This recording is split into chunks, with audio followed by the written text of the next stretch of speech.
It's a musical with its roots right here in Erie, and its creator is hoping to take it to Broadway. The Storm retells the story of Marge and Jim Long, the grandparents of Jeremy Long, composer and co-writer of The Storm, the musical. The Longs had a dance studio for years, beginning in downtown Erie, and their life's work lives on to this day through the Long School of Dance. Joining me now, Jeremy Long, founder of Intaglio Productions. Jeremy, thanks for coming in. Appreciate it. Been looking forward to talking about this. We know the musical was inspired by your grandparents, Marge and Jim Long. Tell us a bit about them. They lived some interesting lives. Oh, very. They started in the era of the child protege. And you had Shirley Temple and big stars, Deanna Durbin, people came out of, they were trained. It was Depression time, but yet these kids were trained amazing. Everything from the way that they spoke on down. And they started, my grandmother started in the Our Gang comedy originally, and that was just before it turned into the Little Rascals. It was when they were the Silents. And my grandfather was a concert pianist, and from very young they had careers that were really hitting it off when they met, and then they ended up moving to Erie, and that's where the story really began.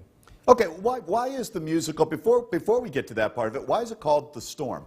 Well, it's based off of a composition that my grandfather wrote, and a lot of people in Erie are very familiar with it because we did it at the dance studio a few times. He wrote it originally as a ballet. It's a concerto, but his writing was just absolutely amazing, and something more I wanted to see be done with it.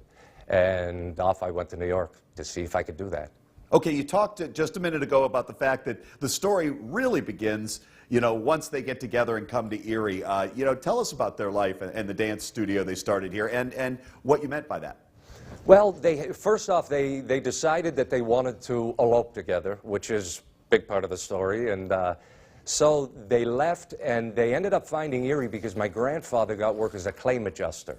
Ironically, even though they were these fabulous artists, they were trying to settle down and begin a family.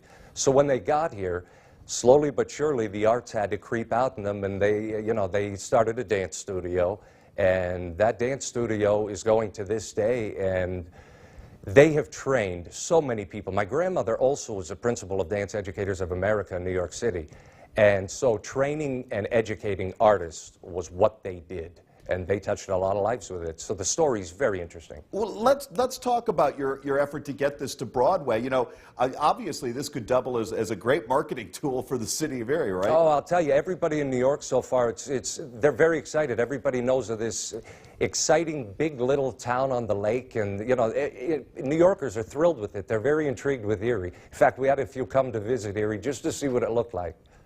Now, we mentioned that you hope to raise enough money to take the project, you know, to the Great White Way. What will it take to get it there, and how much does something like this cost? Because, you know, like, I would have no idea.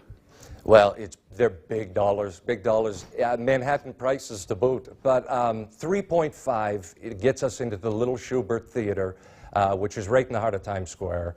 And we can begin. Now, that's an off-Broadway theater. Mm-hmm. An off-Broadway theater, the difference is one seat. You have 499 seats. You add one seat, it goes from an off-Broadway theater to an on-Broadway, you know, to an actual Broadway house. Interesting. Real quick, you do have a fundraiser coming up. Let's talk about that before we let you go. Yes, we do, down at the